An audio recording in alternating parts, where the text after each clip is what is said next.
Hi, everyone. I'm Lianne Shinton, and I'm so excited because today we're interviewing Brandon Hadwin from Eastern Florida Dog Training. And I've spoken with Brandon before, and he's just so passionate about training dogs, helping people with their dogs. So I'm so excited to take a deeper dive into your life, hear about the Game Warden stuff.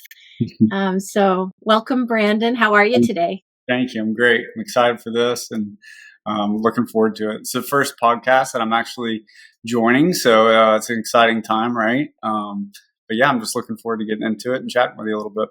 Yeah, I think it's a great way to, get your story out there and let people, hear about this great story and again, like your passion for this industry, because I'm a dog trainer myself and been doing this a long time. So it's just so wonderful to hear from people who are so all in with their business and their family, which we'll talk about too, is like how you integrate things with your family and the dogs. Okay. But let's back up. Let's start with, tell us a little bit about yourself. Like what inspired you to specialize in dog training? How did you get here? How did this journey begin for you? So, growing up as a young kid, obviously I had multiple dogs.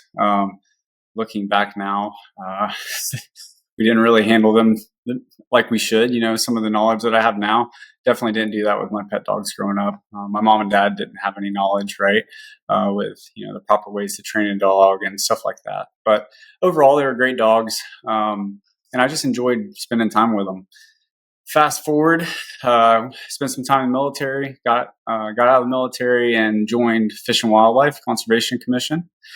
When I got on with them, I did about 3 years with them, just working the field and working the river, running airboats, ATVs, all that fun stuff, chasing poachers at night, all that fun stuff that you sign up for.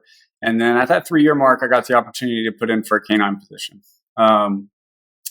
With canine and FWC, it's very hard to come by.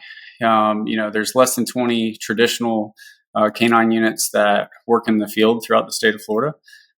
So it might come around one time in a career sometimes where you could even have the opportunity to apply for it, right? Because typically once a handler gets a position, they're not going to let it go, right? It's just one of those positions. So the stars aligned and everything just kind of worked out. And big man's playing upstairs, just kind of lined it all out and let it happen and put in for the position and was lucky enough to be selected for it. That's kind of where it all really kicked off.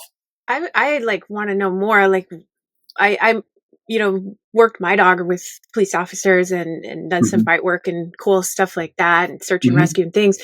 But what does a canine in the Florida Fish and Wildlife do? Like what's the job? Question. So a higher amount of our deployments are tracking related. So we might have a subject that parks on the side of a highway or something like that and jumps a fence to go poach somebody's property. Our dogs are going to track right to their tree stand, or if they're just hunting on foot, they're going to go right to them, right? Article searches, sheriff's office, a lot of county dogs and city dogs, they don't train their dogs to find guns. We do, and we're really good at it. So homicides, different crimes that happen where a weapon gets, thrown or ditched. We get our dogs out. A lot of people, once they find out that our dogs do that, they start blowing us up, and we bring our dogs out there to find, really important pieces of evidence for those crimes that are being committed. And then the last one is, everybody thinks with dogs, drug work, right? Finding drugs, right? Yeah. Same exact ideas, same training for the most part, but wildlife. Right. So venison, deer meat, ducks, turkey, gator, you name it. If we're training the dog on it, it's the same exact idea. If you have deer meat cut up and put into a cooler and it's in a Yeti in the back of your truck and our dog works the outside, they're going to hit on it just like it was if it was marijuana or anything like that. Wow, that is cool. So they're not trained in bite work. No bite work. No bite work. It's pretty much all of our dogs for the most part. Or I say are, like I'm still with them, but all of the dogs for the most part are lab sport dogs, right? So labs, a lot of labs, Goldens, just for the most part labs. Awesome. So I could see where you're really super hyper focused on the scent work.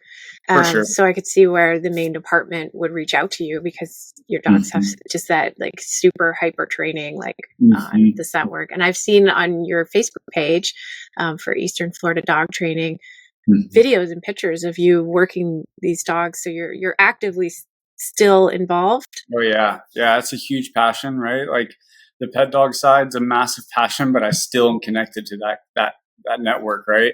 I'm lucky enough that my other trainer that works through the business, Dwayne North, he is one of the head trainers for the agency. So he's kind of continuing what I wanted to do with the program before I decided to go full time with this on this side of the house.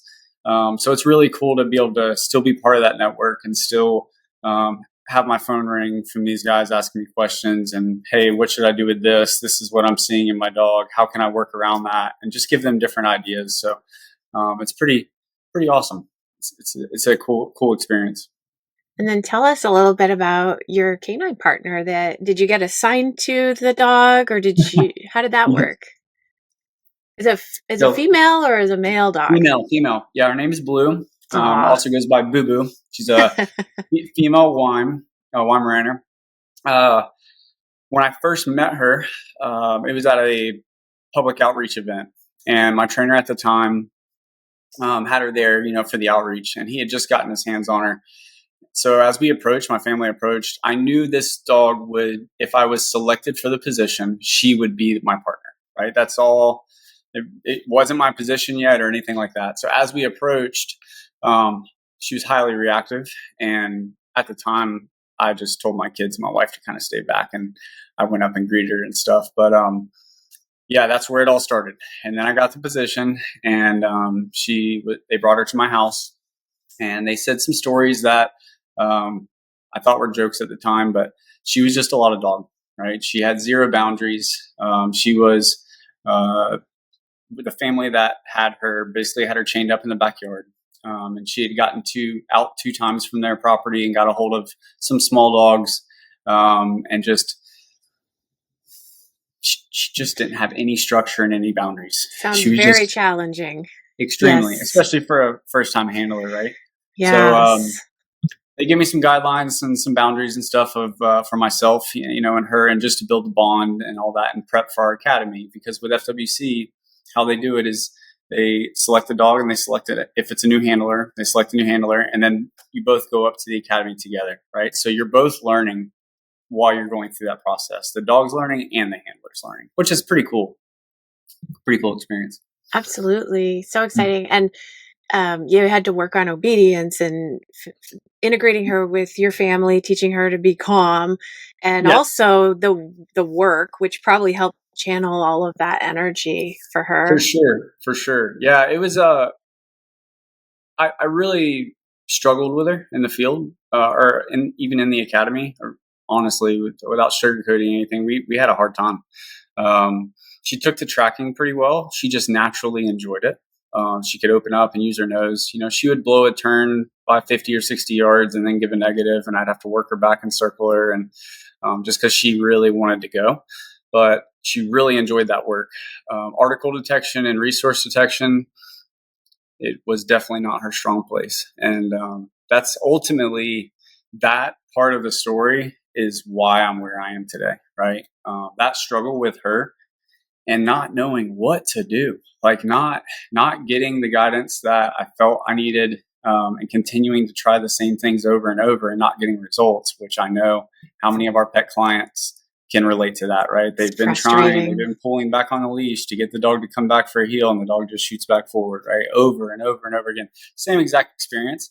But because of that, I found a network of guys that really opened my eyes to things. And once that started happening and I started seeing it, I was addicted to it. I couldn't get enough of it. And that's kind of where everything from there just took off. That's amazing. And that you were open enough at that time to really see that journey, because some people might miss it, Yeah.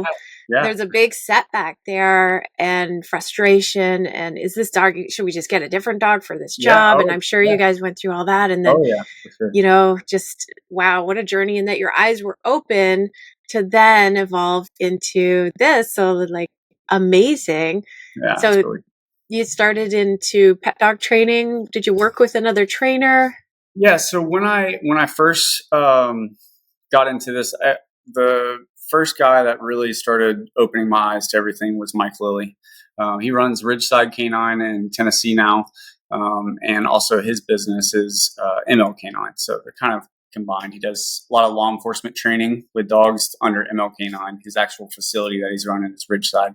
So it started through Mike and his group that he was with, Canines United, Jay Nix, Carlos Ramirez. There's a ton of amazing, amazing dog trainers that are just truly good people, right? There's some phenomenal people out there that train dogs, but they don't have that relationship. They don't have that opening, welcoming touch to people, and that's really important to me, right? So they just opened their arms up wide open for me and Dwayne to come and be a part of one of their seminars, and our heads were just like, oh my gosh, like this stuff makes so much sense.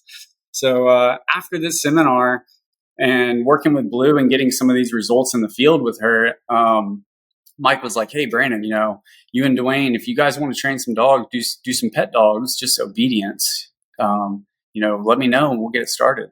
And me and Dwayne were looking at each other like, we can train tracking and articles and detection and all this stuff, but I don't know about this whole pet dog training thing, So he, mentioned it a few other times. And after another seminar, we're like, well, if we're going to do it, let's go up and shadow Mike and his business up in Tennessee and let's see what this thing's about.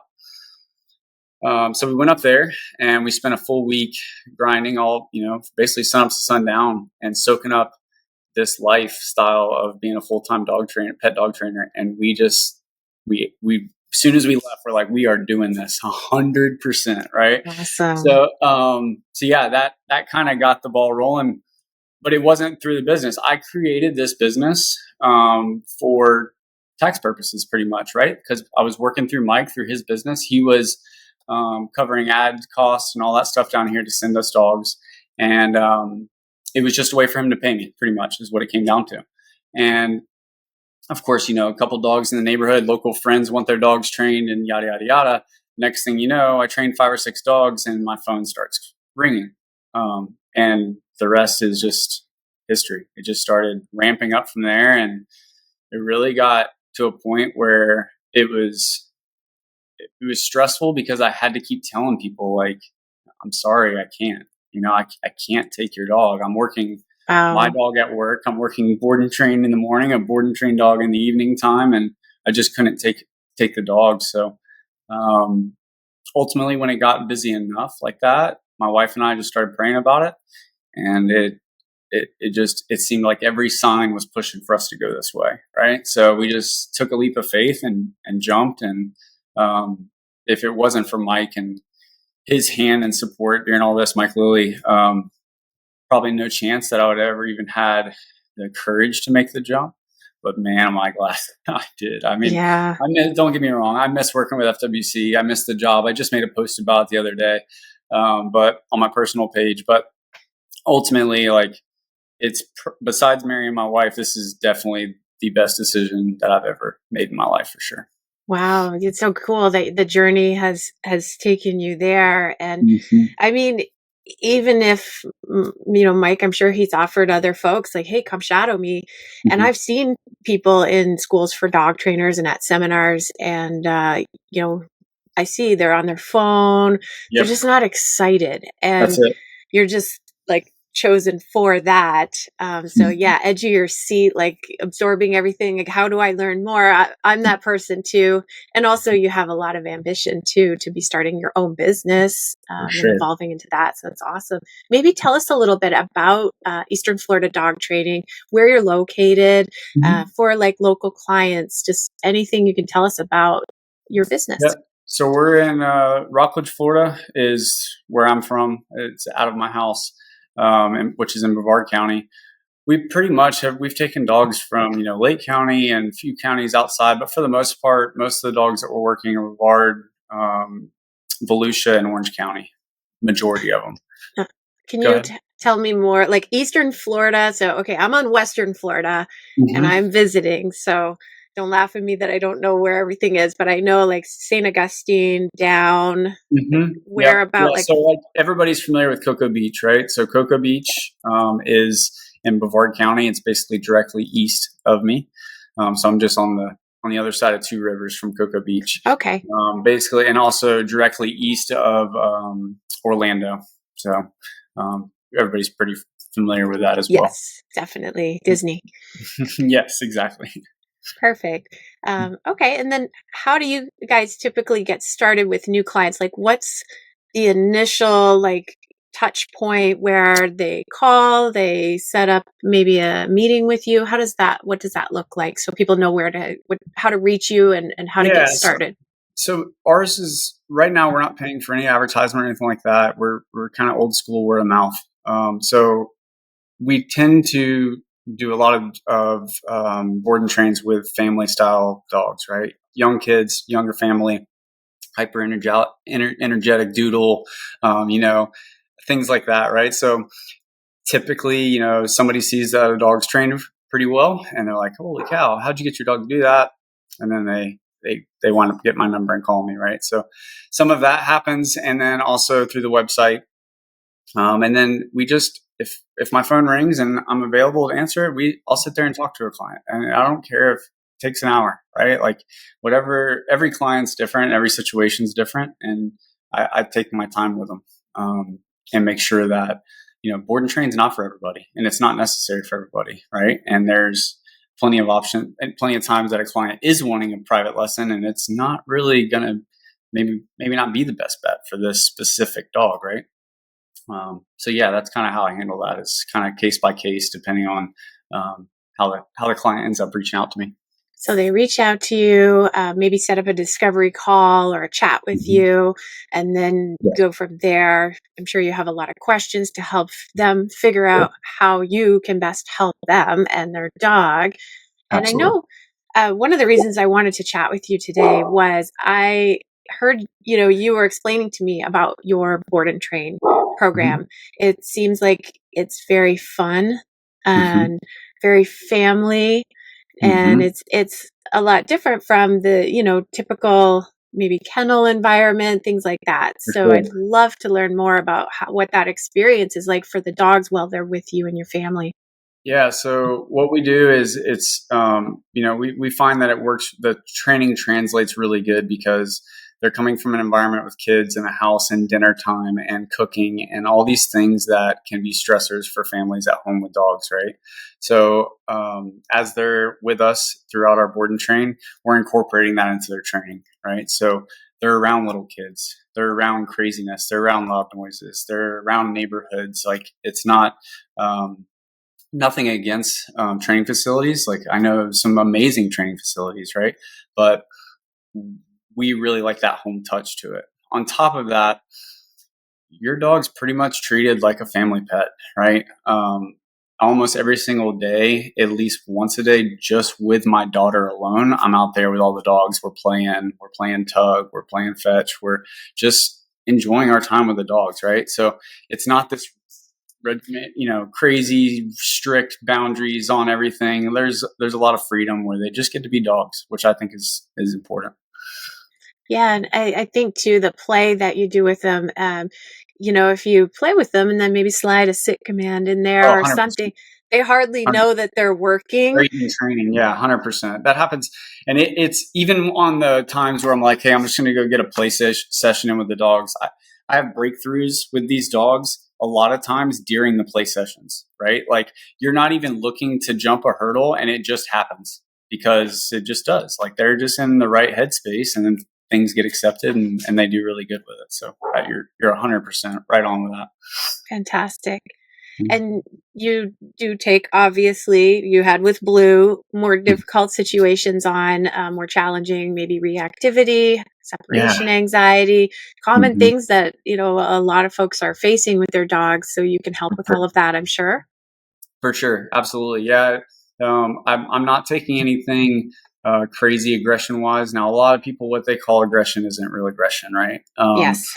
There's a big misunderstanding of true aggression is. But at the same time, what the business represents right now is the family setting, and I can't have that around my little kids. I can't have that around my wife, right? And I can't have that around other clients' dogs right now.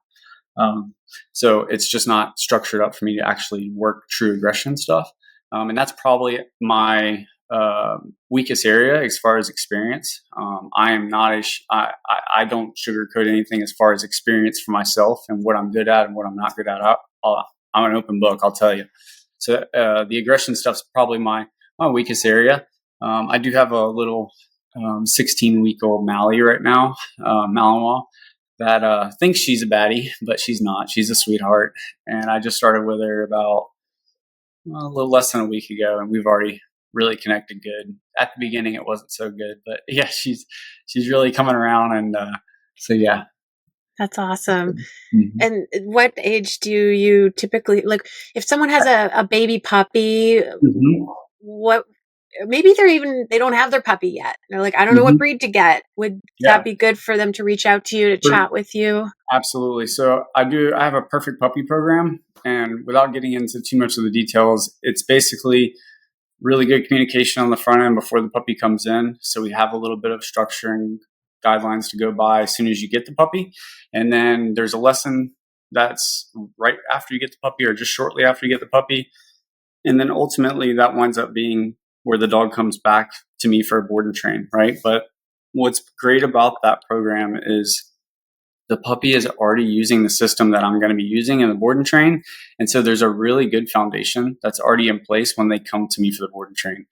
Those dogs that come to me, I'm about to pick one up in the next couple of days, Ginger, a golden retriever. It's amazing. Just the owners don't realize it, but I see the difference, right? And I can tell big time, even if they're only doing some of the stuff that I'm suggesting for them as puppies, there's a big difference. So I'm able to get more out of the dog during the board and train, which is obviously better for them in the long run. Yeah. I mean, this stuff that you're saying is so critical. It's gold for people thinking about getting a puppy. Like, start off right, because you are observing that this is a night and day difference. Things are moving in such a forward direction, and you're not set up to fail. So I find commonly with like us, we would typically get dogs at like around 1, 2, 3 years of age, and people were hoping the dog would just grow out of it. Right. And they kind of grew into it, and now it was becoming like a real problem where they were getting kind of worried, like, can we even keep this dog? So it sounds like definitely getting started with you with a new puppy in your puppy program. What was the name of it? Perfect Puppy Program. Perfect. There you go. The Perfect Puppy. Because it sounds like you're with the owner and the puppy as they grow and develop, so that they're going to have success. Yeah. And it's not just that initial conversation or that initial private lesson. You know, you're going to have questions, and I'm here for you. You know, we really do try to treat people like family. So, you know, if somebody's thinking about finding a dog trainer, look and see if you can talk to anybody that's gone through me. I guarantee you, you're gonna hear that same thing from them. Yeah, and even thinking about like, hey, should I get a Weimaraner or should I get a Malinois? Like, it might be better to reach out to Brandon first. Yeah, because we can cover that on the podcast. Yeah, you definitely do your research. I literally just had a call 2 days ago. I think it's probably the first time I've gotten this call, and she's like, I don't really need training right now. I'm just considering this breed of dog for my family, and I don't know if it's a good choice. I almost dropped my phone. I was like, holy cow. People are actually thinking and doing the research behind what dog that they get for their family, right? Because we hear it all the time about selection of breeds, and you probably shouldn't have selected a Malinois for a 78-year-old lady that lives on the second floor of an apartment, right? It's probably not going to work out very well. So for the dog or the person.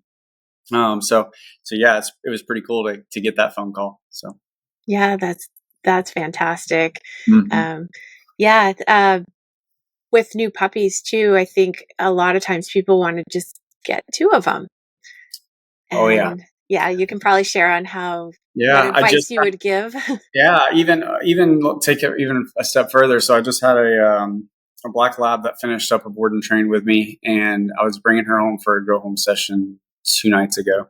And client was like, hey, we're actually thinking about getting another one from this breeder. Great dog, great breeder out of Alabama.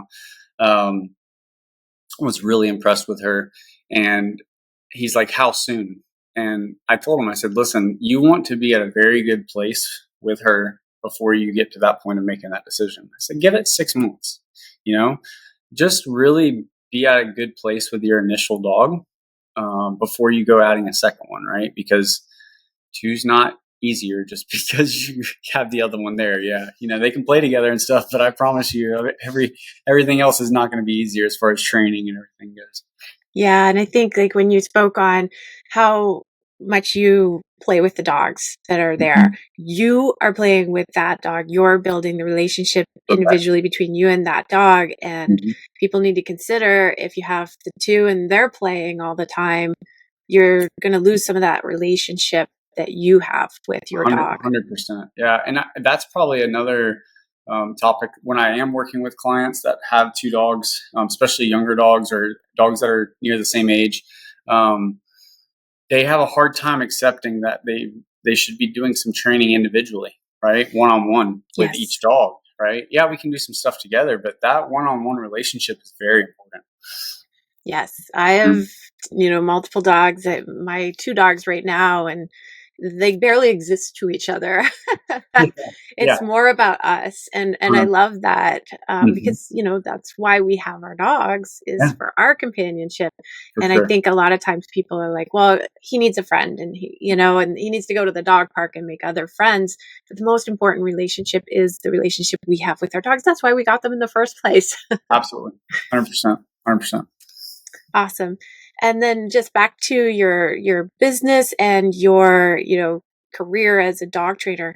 I wanted to ask you, what do you believe are the most important qualities or skills for a successful dog trainer to possess? That's a good one. Good question. I really think at the top end of that list is the passion and the drive behind it, right? And so you have to have the passion for it to train a dog. You have to have, the knowledge base and stuff, but you really have to care about people. We get the same questions every day, right? You get the same stuff and it gets just repetitive, right? But it's a different person asking you that question, right? And they need to hear it like the first time you answered it, right? Because if you start taking that caring feeling out of that response and they really don't feel that connection between you and your response, they're not going to do it, right? Like the only way we can be successful as dog trainers is if it's not about the dog. It's about the person. I mean, a lot of people have heard that, but it is so true, right? Like I can keep your dog for 2 years in a 2-year board and train. If you don't do anything with it, or if you don't work on the things that we talk about, it's going to come unraveled, right? Like there's so much importance to that. So I think it's about the relationship and being able to to figure out creative ways of how you need to say what you need to say, right? So that person takes it.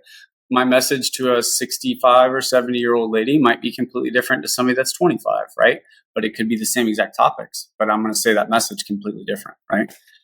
So I think that's really important. I also think it's really, it's vital that you have good mentorship. Yes. Dog training is one of those things that you could probably get pretty good, okay, by yourself. If you're in the books, in books and reading and watching videos and, trying to learn through all the technology that we have today. But there are things that you are just not going to learn. Those paths are not going to cross until you find somebody that can really open up the ropes. So yeah, that for me, that was Mike, Jaden, all these guys that we've learned from, those are the guys that kind of put those pieces of the puzzle together for us. And really, really helped us out. So I think that's a big part of it as well. It's the mentorship. Yeah. And back to what you were saying about your connection with your client, the human part of that leash. I think that's so critical too for clients to hear how critical that is to you, how important that they are to you and that they are in the process. Because like you said, you can have a dog for 2 years, you can hand it off to the owner and everything can quickly unravel. So the owner 100%. is so important in this Mhm. process, that they learn from you and get that consistency, and maybe implementing like some structure in the beginning, but in the long run, you're going to have more freedom. Your dog's going to have more freedom because you've laid such a good foundation while you're training with you. For sure. And I'm stealing this from my partner, head coach from my son's baseball team. But one thing he tells the boys at our practices is, what does he say? He says, good instruction. It's a feedback loop. It just keeps happening. Good instruction, repetitions, and then feedback.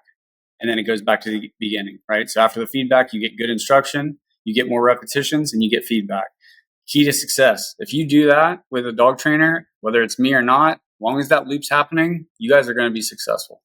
Yes. And definitely too, when you have a really challenging dog and everybody's getting really frustrated, with knowledge, you get rid of that frustration. That's it. You just don't know what's going on and what to do, and you're ignorant to it. But 100%. once you have the knowledge, then you can grow and have, good things come. So Absolutely. it's a learning experience. We all go through it with all sorts of different things in our lives, but definitely like for owners, like go all in with Brandon and get the help and, be invested and be consistent and follow the instructions so that you're going to get those lasting results that gives your dog and you much more freedom and a better relationship. Absolutely. I agree with that so much that I'm going to mention this.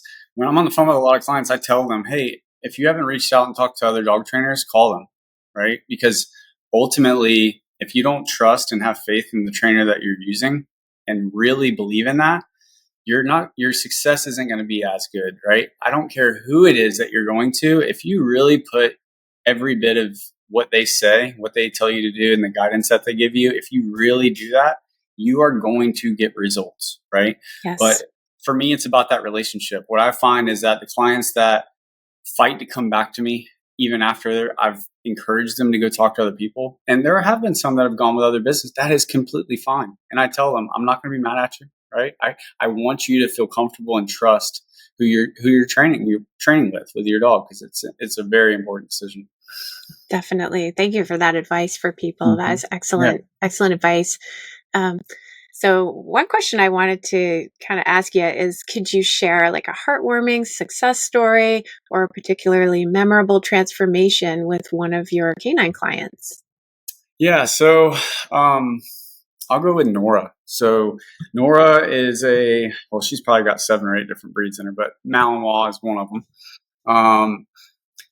Really funny story. So her mom's Jennifer. She calls me one day and she's like, "Hi, I got this dog, and I've got some issues that we've been trying to work out, and we haven't had any success." And I'm like, "Okay, what's going on?" She's like, "Well, her jumping is really bad." Like, I was like, "Jumping on people?" She's like, "Yeah, it's really bad." And I'm like, "Okay, so what have you guys done?" And so she tells me that she's worked through a few trainers. They've come over and haven't had any success or anything. So we scheduled a private lesson, and it was as bad as she said. Most of the time it's not, right? Like, Yeah. Most of the time the client thinks it's so bad, but then you get there and you're like, this is nothing. We're good. Don't worry. It was bad. Like, I let it all happen because I wanted to see what was up. And I mean, both of my forearms were bleeding. It was bad within like a minute and a half. Right. So we fixed that pretty quickly, and she was blown away and tickled to death. We did a few more sessions together, and total, all in all, we did 4 sessions. The last session was just tracking and detection work. She got interested in doing extra stuff, so we did some tracking and detection. They since have moved out of state, but I stay in contact with them, and I see videos that they post online, and she's fully off leash trained, full recall. I mean, just phenomenal. But that is a client that literally listened to every single thing I said and put in the time with the dog, which wasn't a lot, right? But she did probably, 3, 5 to 10 minute sessions a day. 2 is great, right? You're going to get some results with 2. But yeah, I still hear from them, and she still raves about everything and is thankful. One of her family members actually reached out the other day, like, "We know what you did with Nora, so we know how crazy she was. If you can work that dog and help that dog, you can help this one." So, but yeah, she was a good success story for sure. That's awesome. Sometimes you wish you could video that first meeting Oh again, my because you goodness. just like this, it can't be that bad. But yeah, Yes. Yeah. what you Yeah. described, I've never had, that particular I'm experience. telling you, I was like kind of shocked. I came prepared for it, but man, she was behind a baby gate, and she was like, "Do you want me to let her out?" And I'm like, "For real?" Like, she's like, "It's all excitement. Like, there's no aggression." I'm like, "Yeah, let her out. Let me see what's up." Yeah, I mean, I was sliced up. She basically was just grabbing and wrapping Oh, and those dew oh, claws. oh Yeah. yeah, oh yeah, yeah, yeah, yep, yep, fun That's stuff. that's fun. So, hi Nora, hi Jen. And finally, if you could just share a little bit about like where our listeners can find out more information, your website, Facebook page. I know you actively post photos and videos there. Anywhere Yeah. where they can find you. Yeah, so we're on Facebook, and our website, www.easternfloridadogtraining.com. And all the contact information and chat information is going to be on the website. If you guys or anybody's out there that's listening to this, if you're planning on getting a puppy, or you have have a puppy now, or planning on rescuing a dog or something like that, even if you don't have the dog yet, feel free to reach out. There's no, I'm not the pushy kind, right? I'm not the hey, you better do this now. Like, that's not me. So even if it's something that you just want some more information about and just chat with somebody, give me a call. Let's talk. Awesome. Thank you so much, Brandon. You're That was welcome. a lot of great information. And Awesome. thanks everybody for listening. Again, I'm Lianne Shinton, and thank you, Brandon from Eastern Florida Dog Training. You're welcome. Thank you.